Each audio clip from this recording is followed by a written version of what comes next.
ಮಾಧ್ಯಮದ ಎಲ್ಲ ಮಿತ್ರರು ನೀವು ಅದನ್ನು ಮಾಧ್ಯಮದಲ್ಲಿ ಪ್ರಸಾರವನ್ನು ಮಾಡಿದ್ದೀರಿ ಮತ್ತು ನಮಗೆ ಸಹಕಾರವನ್ನು ಕೊಟ್ಟಿದ್ದೀರಿ. ಯಾಕೆಂದರೆ ಈ ಘಟನೆಯ ಪೂರ್ತಿ ಒಂದು ಸಮಾಜಕ್ಕೆ ಮುಟ್ಟುವ ರೀತಿಯಲ್ಲಿ ನೀವು ದೊಡ್ಡ ಮಟ್ಟ ಸಹಕಾರವನ್ನು ಕೊಟ್ಟಿದ್ದೀರಿ. ಅದಕ್ಕೆ ನಾನು ನಿಮಗೆ ಅಭಿನಂದನೆಗಳು ಸಲ್ಲಿಸ್ತೇನೆ. ಯಾಕೆಂದರೆ ಯಾವುದೇ ಈ ರೀತಿಯ ಘಟನೆ ಆದಾಗ ಸಮಾಜಕ್ಕೆ ಮುಟ್ಟಬೇಕಿದ್ರೆ ಅಥವಾ ಒಂದಷ್ಟು ಅಧಿಕಾರಿಗಳು ಎಚ್ಚೆತ್ತುಕೊಳ್ಬೇಕಿದ್ರೆ ನಿಮ್ಮ ಕರ್ತವ್ಯ ತುಂಬ ಇದೆ. ಅದಕ್ಕೋಸ್ಕರ ಮತ್ತೊಮ್ಮೆ ನಿಮಗೆ ಸ್ವಾಗತವನ್ನು ಬಯಸ್ತಾ, ಈಗಾಗಲೇ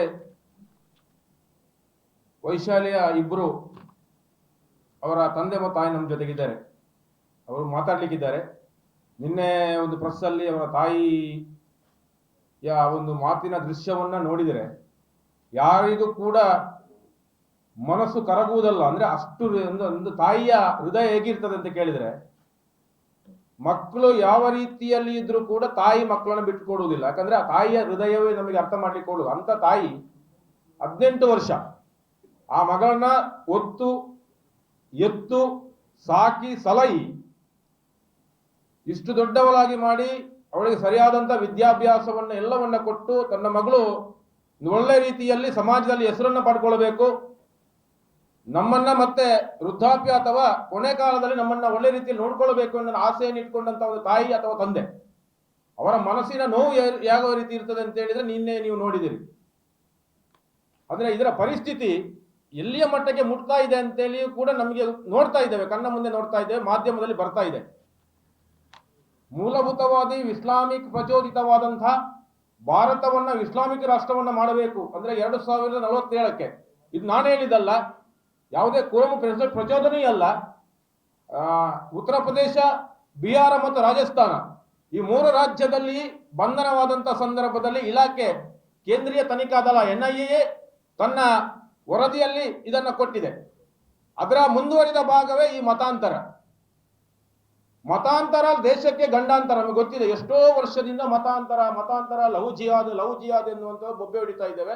ಆದ್ರೆ ಇದು ಅತ್ಯಂತವಾಗಿ ಹೆಚ್ಚುತ್ತಾ ಹೋಗ್ತಾ ಇದೆ. ನಾವು ಬೊಬ್ಬೆ ಹಿಡಿತಾ ಇದ್ದೇವೆ, ಒಂದ್ ಕಡೆಯಿಂದ ಅದಕ್ಕೆ ಪೊಲೀಸರು ಅಥವಾ ಬೇರೆ ಕಡೆ ರೀತಿಯಲ್ಲಿ ಗದ್ದಲ ನಡೀತಾ ಇದೆ, ಶಾಂತಿ ಹಾಳಾಗ್ತಾ ಇದೆ, ಸಮಾಜದ ಸಾಮರಸ್ಯ ಕೆಡ್ತಾ ಇದೆ. ಆದ್ರೆ ಎಲ್ಲಿ ಕೂಡ ಇದು ನಿಲ್ತಾ ಇಲ್ಲ, ಎಲ್ಲ ಕಡೆ ಇದಾಗ್ತಾ ಇದೆ. ಅದರಲ್ಲಿಯೂ ಕೂಡ ಎಲ್ಲಿವರೆಗೆ ಅಂತ ಕೇಳಿದ್ರೆ ಹದಿಹರೆಯದ ಹುಡುಗಿಯರನ್ನ ಟಾರ್ಗೆಟ್ ಮಾಡಿಕೊಂಡು ಅವರಿಗೆ ಬೇಕಾದದ್ದೇ 18, 16, 17, 18ರ ಹದಿಹರೆಯದ ಹುಡುಗಿಯರನ್ನೇ ಟಾರ್ಗೆಟ್ ಮಾಡಿಕೊಂಡು ಅವರನ್ನೇ ಈ ಲವ್ ಜಿಹಾದ್ ಪ್ರೀತಿ ಮತ್ತು ಪ್ರೀತಿಯ ಮೋಸದ ಬಲೆಗೆ ಸಿಲುಕಿಸಿ, ಪ್ರೀತಿ ಅಲ್ಲ ಇದು. ಪ್ರೀತಿ ಅಂದ್ರೆ ಯಾವ ರೀತಿಯ ಪ್ರೀತಿ ಇರ್ತದೆ ನಿಮಗೆ ಗೊತ್ತಿದೆ. ತಾಯಿಯ ಪ್ರೀತಿ, ಗಂಡ ಹೆಂಡತಿಗೆ ಕೊಡುವ ಪ್ರೀತಿ, ಅಣ್ಣ ತಂಗಿಗೆ ಕೊಡುವ ಪ್ರೀತಿ, ಅಕ್ಕ ಅಣ್ಣನಿಗೆ ಕೊಡುವ ಪ್ರೀತಿ, ಇದು ಪ್ರೀತಿ ಅಲ್ಲ, ಮೋಸದ ಆಟ.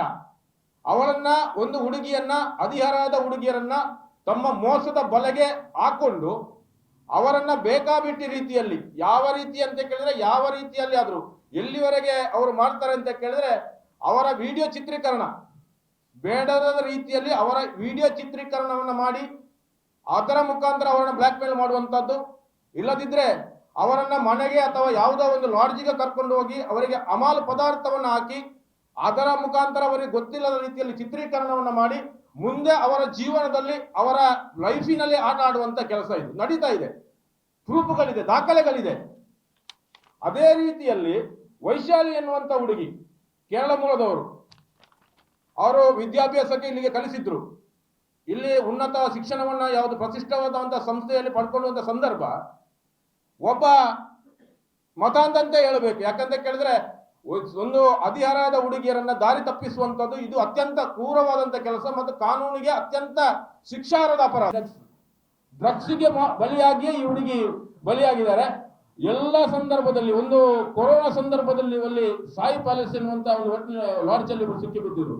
ನಾವೇ ಮಾಹಿತಿಯನ್ನು ಕೊಟ್ಟದ್ದು ಪೊಲೀಸರಿಗೆ. 17 ವರ್ಷದ ಹುಡುಗಿ, ಪೂರ್ತಿ ಡ್ರಗ್ಸ್ ಮಾಫಿ. ಅವಳನ್ನ ಇದು ಮಂಪು ಬರುವಂತ ಯಾವುದೋ ಒಂದು ಜ್ಯೂಸಿನಲ್ಲಿ ಅವರಿಗೆ ಇದನ್ನು ಹಾಕಿ ಕೊಟ್ಟು ನಂತರ ಅವಳನ್ನ ಚಿತ್ರೀಕರಣ ಮಾಡಿ 1.5 ವರ್ಷ ನಿರಂತರವಾಗಿ ಅವಳ ಮೇಲೆ ದೌರ್ಜನ್ಯವನ್ನು ಮಾಡಿದ್ದಾರೆ. ನಾವು ಯಾವುದೇ ಒಂದು ಪಂಗಡದ ವಿರುದ್ಧ ಅಲ್ಲ, ಯಾವುದೇ ಒಂದು ಮತದ ಜಾತಿಯ ವಿರುದ್ಧ ನಾವು ಆರೋಪವನ್ನು ಮಾಡ್ತಾ ಇಲ್ಲ, ಆದ್ರೆ ಮಾಡುವಂತದ್ದು ವ್ಯವಸ್ಥೆ ನೋಡಿ. ಅದಕ್ಕೋಸ್ಕರ ನಾವು ಹೇಳುವಂಥದ್ದು, ಭಾರತದ ಇಸ್ಲಾಮೀಕರಣದಲ್ಲಿ ಇದು ದೊಡ್ಡದಾದಂತಹ ಒಂದು ಪ್ರಾಮುಖ್ಯವಾದಂತಹ ಪಾತ್ರ ವಹಿಸುವಂಥದ್ದು ಮತಾಂತರ ಲವ್ ಜಿಹಾದ್. ಅದನ್ನ ವ್ಯವಸ್ಥಿತವಾಗಿ ಮಾಡಿದ್ರೆ ತಮ್ಮ ಸಂಖ್ಯೆಯನ್ನು ಜಾಸ್ತಿ ಮಾಡಿಕೊಡ್ಲಿಕ್ಕೆ ಆಗ್ತದೆ. ಜೊತೆಗೆ ಈ ಸಮಾಜದಲ್ಲಿ ದೇಶದಲ್ಲಿರುವಂತಹ ಶಾಂತಿಯನ್ನು ಹಾಳು ಮಾಡ್ಲಿಕ್ಕೆ ಆಗ್ತದೆ, ಸಾಮರಸ್ಯವನ್ನು ಹಾಳು ಮಾಡ್ಲಿಕ್ಕೆ ಆಗ್ತದೆ. ನೋಡಿ, ಒಂದು ಮನೆ ಹಾಳಾಯಿತು, ಆ ಹುಡುಗಿಯ ಮನೆ ಎಷ್ಟು ಸಂತೋಷದಿಂದ ಇದ್ರು. ಇಡೀ ಆ ಮನೆ ಹಾಳಾಯಿತು. ಎಲ್ಲಿಯವರೆಗೆ ಅಂತ ಕೇಳಿದ್ರೆ ಅವರ ಬದುಕಿನ ಪರಿಸ್ಥಿತಿ ಮುಂದೆ ಎಲ್ಲಿಯೋ ಒಲೆಯ ಅಥವಾ ಹಗ್ಗವ ತೆಗೆದುಕೊಂಡು ಸಾಯುವಂತ ಪರಿಸ್ಥಿತಿಗೆ ಮನೆಯವರು ಬಂದು ಬಿಟ್ಟಿದ್ದಾರೆ. ಯಾಕಂದ್ರೆ ತಾವು ಇಷ್ಟು ವರ್ಷ ಎತ್ತು ಸಲಹಿದಂತಹ ಒಂದು ಮಗು ತನ್ನ ಕಣ್ಣೆದುರಲ್ಲೇ ತಾವು ಕಾಡಿ ಬೇಡಿದ್ರು ಕೂಡ ಯಾವುದೋ ಒಬ್ಬ ಮತಾಂತರ ಜೊತೆಗೆ ಅವ ಹಾಕಿದ ಆಮಿಷಕ್ಕೆ ಬಲಿಯಾಗಿ ಓಡಿ ಹೋಗುದು ಅಂತ ಕೇಳಿದ್ರೆ ಮನೆಯವರ ಪರಿಸ್ಥಿತಿ ಹೇಗಿರ್ಬೋದು? ನಾವು ಇದನ್ನ ಖಂಡಿಸ್ತಾ ಇದ್ದೇವೆ, ಇದನ್ನ ಯೋಚನೆ ಮಾಡ್ತೇವೆ. ಯಾಕಂದ್ರೆ ಸರ್ಕಾರಕ್ಕೂ ಕೂಡ ನಾವು ಈ ಸಂದರ್ಭದಲ್ಲಿ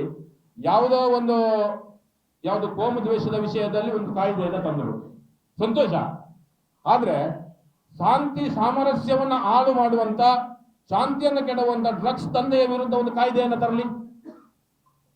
ಯಾವುದೇ ಒಬ್ಬ ಯಾರೇ ಆಗ್ಲಿ, ಅವ ಆ ಜಾತಿ ಈ ಜಾತಿ ಅಂತ ಯಾವುದೇ ಒಬ್ಬ ವ್ಯಕ್ತಿ ಡ್ರಗ್ಸಿನಲ್ಲಿ ಅಥವಾ ಆ ಅಮಲು ಪದಾರ್ಥದ ಕೆಲಸವನ್ನು ಮಾಡ್ತಾ ಇದ್ದಾನೆ, ಸಪ್ಲೈ ಮಾಡ್ತಾ ಇದ್ದಾನೆ, ಇನ್ನೊಬ್ಬರಿಗೆ ಕೊಡ್ತಾ ಇದ್ದಾನೆ, ಅದಕ್ಕೆ ಅವನ ಯಾವ ರೀತಿ ಶಿಕ್ಷೆ ಹೊರಗಡೆ ಬರಬಾರದು, ಆ ರೀತಿಯ ಒಂದು ಶಿಕ್ಷೆ ಕೊಡುವಂತ ಕಾನೂನು ತರಲಿ ರಾಜ್ಯ ಸರ್ಕಾರ. ಮತಾಂತರ ಆಗ್ತಾ ಇದೆ.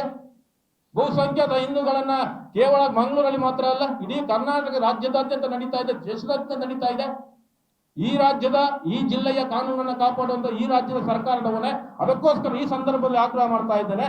ಮತಾಂತರ ಇಡೀ ಜನರ ಸಮಾಜದ ಶಾಂತಿಯನ್ನು ಹಾಳು ಮಾಡ್ತಾ ಇದೆ, ಸಾಮರಸ್ಯವನ್ನು ಕದಲ್ತಾ ಇದೆ. ಅದಕ್ಕೋಸ್ಕರ ಮತಾಂತರ ತಡಿಲಿಕ್ಕೋಸ್ಕರ ವಿಶೇಷವಾದ ಕಾನೂನು ತರಬೇಕು.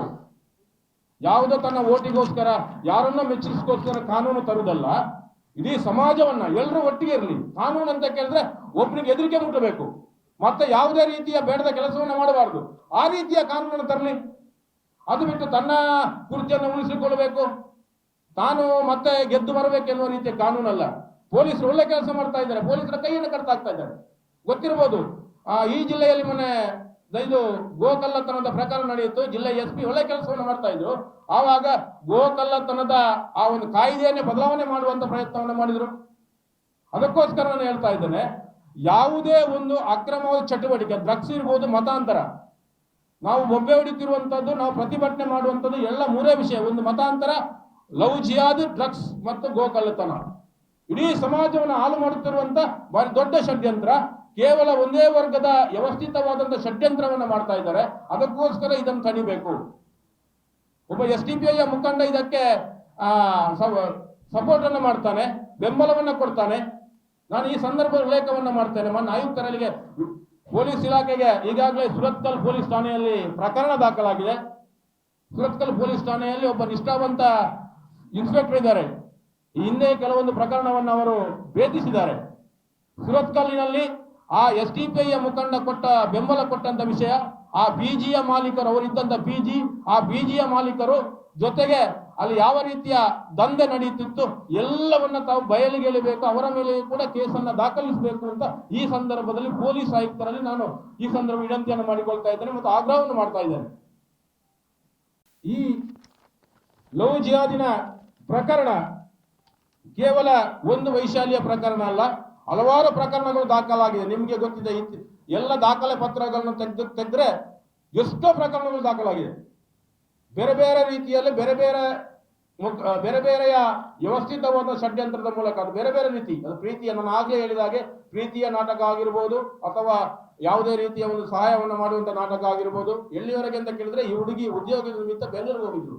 ಬೆಂಗಳೂರಿಗೆ ಹೋಗಿ ಎಂತವರಿಗೆ ಗೊತ್ತಿಲ್ಲದ ರೀತಿಯಲ್ಲಿ ಇವರ ಬಲೆಗೆ ಬಿದ್ದು ರಿಜಿಸ್ಟರ್ ಮಾಡಿಕೊಂಡ್ರು. ನೋಡಿ, ಆ ಹುಡುಗಿ ಪಾಪ ಅವರಿಗೆ ನಿಜವಾಗಿಯೂ ಹುಡುಗಿಯ ತಪ್ಪಿಲ್ಲ. ಯಾಕಂತ ಕೇಳಿದ್ರೆ ಉದ್ಯೋಗಕ್ಕೋಸ್ಕರ ತಾನು ಕಲಿತ ವಿದ್ಯಾಭ್ಯಾಸದಿಂದ ಉದ್ಯೋಗ ಸಿಗಬೇಕು ಎನ್ನುವಂತ ಉದ್ದೇಶವನ್ನು ಇಟ್ಟುಕೊಂಡು ಆಚೆ ಈಚೆ ಅಲೆದಾಡುವ ಸಂದರ್ಭದಲ್ಲಿ ಅದನ್ನ ದುರುಪಯೋಗ ಪಡ್ಕೊಂಡು ಮಾಡುವಂತ ಒಂದು ಕೆಲಸ. ಅದಕ್ಕೋಸ್ಕರ ಈ ಎರಡು ವಿಷಯ, ಒಂದು ಮತಾಂತರ, ಲವ್ ಜಿಹಾದ್. ನಾನು ಆವಾಗಲೇ ಹೇಳಿದಾಗೆ ಮತಾಂತರ ಈ ದೇಶಕ್ಕೆ ಗಂಡಾಂತರ. ದೇಶದ ಎಲ್ಲ ವ್ಯವಸ್ಥಿತವಾದಂತ ಷಡ್ಯಂತ್ರದ ಮೂಲಕ ಮತಾಂತರವನ್ನ ಮಾಡಿ ಮತ್ತು ಮಾನವ ಕಳ್ಳ ಸಾಗಾಟನೆ, ಮತಾಂತರದ ಮೂಲಕ ಹುಡುಗಿಯರನ್ನ ಬಲೆಗೆ ಹಾಕೊಂಡು ಅವರನ್ನ ಕಳ್ಳ ಸಾಗಾಟನೆ ಮಾಡುವಂಥದ್ದು ಬೇರೆ ಬೇರೆ ದೇಶಗಳಿಗೆ, ಅಲ್ಲಿ ಬರುವಂತ ದೊಡ್ಡ ಬೇರೆ ಬೇರೆ ಅರಬು ಗಲ್ಫ್ ರಾಷ್ಟ್ರಗಳಿಗೆ ಇಲ್ಲಿಂದ ಮಾಡಿದಂತ ದಾಖಲೆಗಳಿದೆ. ಇವತ್ತು ನಾನು ಹೇಳ್ತಾ ಇಲ್ಲ, ದಾಖಲೆಗಳಿದೆ. ಅದರ ಹಿಂದೆ ಕೇಸ್ ಆಗಿದೆ, ಕೋರ್ಟ್ ಅಲ್ಲಿದೆ, ಈಗಲೂ ನಡೀತಾ ಇದೆ. ವ್ಯಾಜ್ಯಗಳು, ಪ್ರಕರಣಗಳು ಈಗಲೂ ನಡೀತಾ ಇದೆ. ಆದ್ರಿಂದ ಇನ್ನಾದರೂ ಸರ್ಕಾರ ಎಚ್ಚೆತ್ತುಕೊಳ್ಬೇಕು. ಈ ಪ್ರಕರಣವನ್ನು ಗಂಭೀರವಾಗಿ ನಮ್ಮ ಜಿಲ್ಲೆಯ ಪೊಲೀಸ್ ಅಧಿಕಾರಿಗಳ ಮೇಲೆ ನಮಗೆ ಗೌರವ ಇದೆ, ನಂಬಿಕೆ ಇದೆ. ಅದಕ್ಕೋಸ್ಕರ ಮೊನ್ನೆ ಇವರ ಜೊತೆ ವಯನಾಡಿಗೆ ಅವರು ನಮ್ಮ ಜಿಲ್ಲೆಯ ಪೊಲೀಸರು ಹೋಗಿದ್ರು. ಆದ್ರೆ ಅಲ್ಲಿಯ ಪೊಲೀಸರ ಸಹಕಾರ ಸಿಗ್ಲಿಲ್ಲ. ಇವರು ಮಧ್ಯರಾತ್ರಿಯ ತನಕ ಕಾಯಿಸಿ, ರಾತ್ರಿಯ ತನಕ ಇಡೀ ದಿವಸ ಕಾಯಿಸಿ, ಮಧ್ಯರಾತ್ರಿ ಆ ಹುಡುಗಿಯನ್ನ ತಂದು ಇವರಿಗೆ ಬೇಕಾದಂತ ಅಧಿಕಾರಿ ಇದ್ದಂತ ಸಂದರ್ಭದಲ್ಲಿ ಸ್ಟೇಷನ್ಗೆ ತಂದು ಅವರನ್ನ ಅಲ್ಲಿ ಠಾಣೆಯಲ್ಲಿ ತನಿಖೆ ಒಳಪಡಿಸಿ ನಂತರ ಕರ್ಕೊಂಡು ಹೋಗುವಂತ ವ್ಯವಸ್ಥೆಯನ್ನ ಮಾಡಿದ್ದಾರೆ. ಅದಕ್ಕೋಸ್ಕರ ಈ ಸಂದರ್ಭದಲ್ಲಿ ಕೇರಳದ ಪೊಲೀಸರ ನಡೆಯನ್ನ ನಾವು ಉಗ್ರವಾಗಿ ಖಂಡಿಸ್ತೇವೆ. ಯಾಕಂತ ಕೇಳಿದ್ರೆ ದೇಶದ ಸಾಮಾಜಿಕವಾದಂತ ಸಾಮರಸ್ಯದ ಸಮಸ್ಯೆಗೆ ಧಕ್ಕೆ ತರುವಂತ ಕೆಲಸವನ್ನ ಕೇರಳ ಸರ್ಕಾರ ಮಾಡ್ತಾ ಇದೆ, ಕೇರಳ ಪೊಲೀಸರು ಮಾಡ್ತಾ ಇದ್ದಾರೆ. ದಯವಿಟ್ಟು ನಿಮ್ಮ ರಾಜ್ಯದಿಂದ ಕರ್ನಾಟಕಕ್ಕೆ ಅತ್ಯಂತ ದಕ್ಷಿಣ ಕನ್ನಡ ಜಿಲ್ಲೆಗೆ ಅತ್ಯಂತ ವ್ಯವಸ್ಥಿತವಾಗಿ ಸಾಗಾಟ ಆಗುವಂತ ಟ್ರಕ್ಸ್ ಕೇರಳದಿಂದ ಬರ್ತಾ ಇದೆ.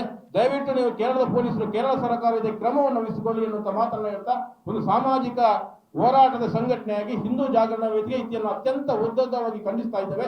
ಜೊತೆಗೆ ಇವರಿಗೆ ಎತ್ತವರಿಗೆ ನಮ್ಮ ಜಿಲ್ಲೆಯ ನಮ್ಮ ರಾಜ್ಯ ಸರ್ಕಾರ ಮತ್ತು ಜಿಲ್ಲಾಡಳಿತ ಮತ್ತು ಇಲ್ಲಿಯ ಪೊಲೀಸರು ನ್ಯಾಯವನ್ನ ಒದಗಿಸಿಕೊಡಬೇಕು ಅಂತ ಈ ಮೂಲಕ ವಿನಂತಿಯನ್ನ ಮಾಡಿಕೊಳ್ತಾ ಇದ್ದೇವೆ. ಆ ಒಬ್ಬ ಹುಡುಗ ಅಲ್ಲಿ ಒಬ್ಬ ಸುರತ್ಕಲ್ಲಿನ ಚಿನ್ನದ ಅಂಗಡಿಯಲ್ಲಿ ಕೆಲಸ ಮಾಡ್ತಿದ್ದ. ಆ ಚಿನ್ನದ ಅಂಗಡಿಯ ಮಾಲಕ ಚಿನ್ನದ ಅಂಗಡಿಯ ಮಾಲಕ SDPI ಅವನ ಕುಮ್ಮಕ್ಕಿಂಗ್ಳು. ಯಾಕೆಂತ ಕೇಳಿದ್ರೆ ಕಳೆದ ಕೆಲವೊಂದು ಸಂದರ್ಭದಲ್ಲಿ ಈ PFI ಬ್ಯಾನ್ ಆಯಿತು.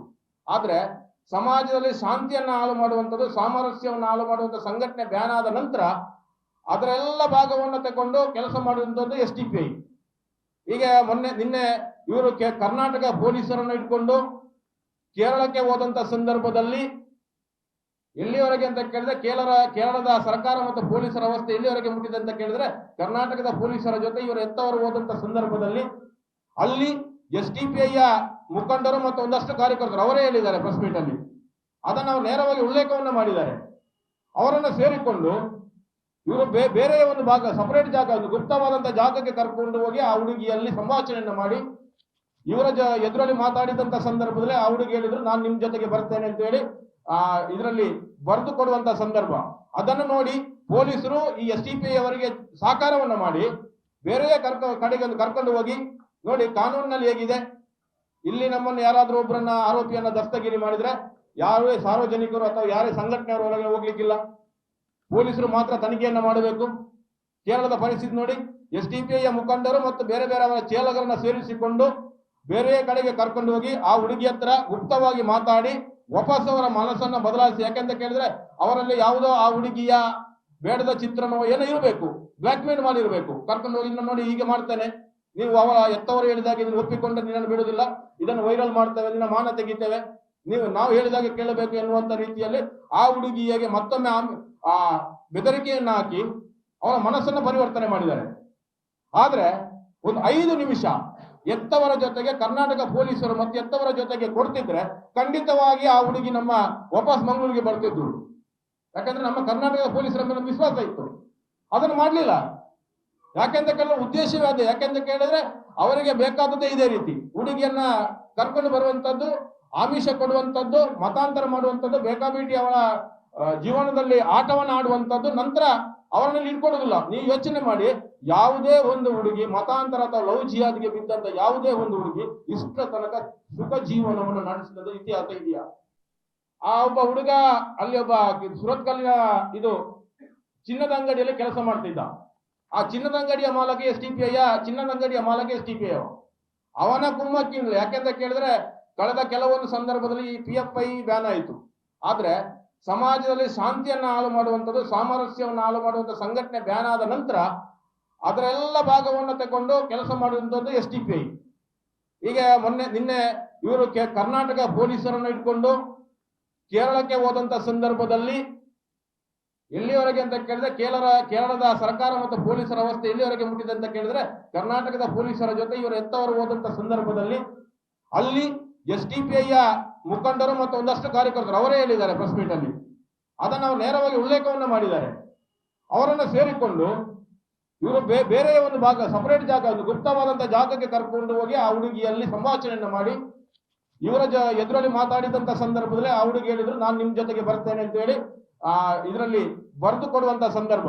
ಅದನ್ನು ನೋಡಿ ಪೊಲೀಸರು ಈ SDPI ಅವರಿಗೆ ಸಹಕಾರವನ್ನ ಮಾಡಿ ಬೇರೆ ಕಡೆಗೆ ಕರ್ಕೊಂಡು ಹೋಗಿ ನೋಡಿ ಕಾನೂನಿನಲ್ಲಿ ಹೇಗಿದೆ. ಇಲ್ಲಿ ನಮ್ಮನ್ನು ಯಾರಾದ್ರೂ ಒಬ್ಬರನ್ನ ಆರೋಪಿಯನ್ನ ದಸ್ತಗಿರಿ ಮಾಡಿದ್ರೆ ಯಾರೇ ಸಾರ್ವಜನಿಕರು ಅಥವಾ ಯಾರೇ ಸಂಘಟನೆಯವರು ಒಳಗೆ ಹೋಗ್ಲಿಕ್ಕಿಲ್ಲ, ಪೊಲೀಸರು ಮಾತ್ರ ತನಿಖೆಯನ್ನ ಮಾಡಬೇಕು. ಕೇರಳದ ಪರಿಸ್ಥಿತಿ ನೋಡಿ, SDPI ಮುಖಂಡರು ಮತ್ತು ಬೇರೆ ಬೇರೆ ಅವರ ಚೇಲಗರನ್ನ ಸೇರಿಸಿಕೊಂಡು ಬೇರೆ ಕಡೆಗೆ ಕರ್ಕೊಂಡು ಹೋಗಿ ಆ ಹುಡುಗಿ ಹತ್ರ ಗುಪ್ತವಾಗಿ ಮಾತಾಡಿ ವಾಪಸ್ ಅವರ ಮನಸ್ಸನ್ನ ಬದಲಾಯಿಸಿ. ಯಾಕೆಂತ ಕೇಳಿದ್ರೆ ಅವರಲ್ಲಿ ಯಾವುದೋ ಆ ಹುಡುಗಿಯ ಬೇಡದ ಚಿತ್ರಣವೋ ಏನೋ ಇರಬೇಕು, ಬ್ಲಾಕ್ ಮೇಲ್ ಮಾಡಿರ್ಬೇಕು. ಕರ್ಕೊಂಡು ಹೋಗಿ ನೋಡಿ ಹೀಗೆ ಮಾಡ್ತೇನೆ, ನೀವು ಅವರ ಎತ್ತವರು ಹೇಳಿದಾಗೆ ಇದನ್ನು ಒಪ್ಪಿಕೊಂಡ್ರೆ ನಿನ್ನನ್ನು ಬಿಡುವುದಿಲ್ಲ, ಇದನ್ನು ವೈರಲ್ ಮಾಡ್ತೇವೆ, ನಿನ್ನ ಮಾನ ತೆಗಿತೇವೆ, ನಾವು ಹೇಳಿದಾಗೆ ಕೇಳಬೇಕು ಎನ್ನುವಂತ ಇವರು ABS ಆಗ್ತಾರೆ. ಯಾಕಂದ್ರೆ ಈಗ ಹುಡುಗಿ ಅವ್ರನ್ನ ಕರ್ಕಲ್ಲ ಅಲ್ಲಲ್ಲ ಇನ್ನು ABS ಅಲ್ಲ, ಇನ್ನು ನಾವು ಕೋರ್ಟಿಗೆ ಹೋಗ್ತೇವೆ. ಕೋರ್ಟಿಗೆ ಹೋದ ನಂತರ ಏನಂತ ನಿಮ್ಗೆ ಗೊತ್ತಿದೆ, 18 ವರ್ಷ ದಾಟಿದ ನಂತರ ಹುಡುಗಿ ಮತ್ತು ಹುಡುಗ ಹೇಳಿದಾಗ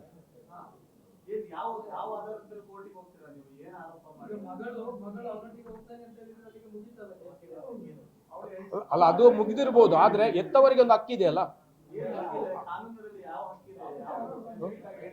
ಯಾವುದು ನೋಡಿ, ನಮಗೆ ಎತ್ತವರಿಗೆ ಅದನ್ನ ಎಲ್ಲವನ್ನ ಹೇಳಿ ನೋಡಿ, ನಮಗೆ ಒಂದು ಹಕ್ಕಿದೆ.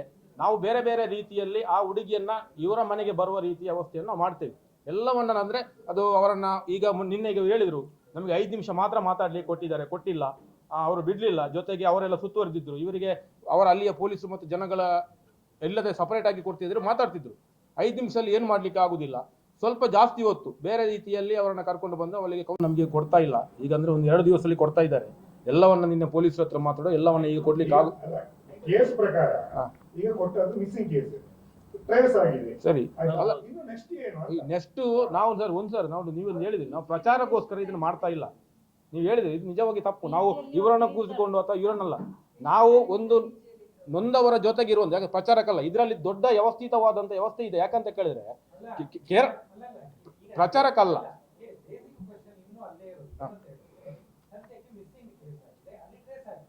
ಉತ್ತಮ ಸಂಸ್ಕಾರಯುತ ಶಿಕ್ಷಣದೊಂದಿಗೆ VSS English medium CBSE school Udupi Muddur. ನರ್ಸರಿಯಿಂದ 10ನೇ ತರಗತಿವರೆಗೆ ಶಿಕ್ಷಣದ ಜೊತೆಗೆ 5ರಿಂದ 10ನೇ ತರಗತಿವರೆಗಿನ ವಿದ್ಯಾರ್ಥಿನಿಯರಿಗೆ ಉತ್ತಮ ಹಾಸ್ಟೆಲ್ ಸೌಲಭ್ಯವೂ ಇದೆ. ನಿಮ್ಮ ಮಕ್ಕಳ ಪ್ರವೇಶಾತಿಗಾಗಿ ಈ ಸಂಖ್ಯೆಗೆ ಕರೆ ಮಾಡಿ.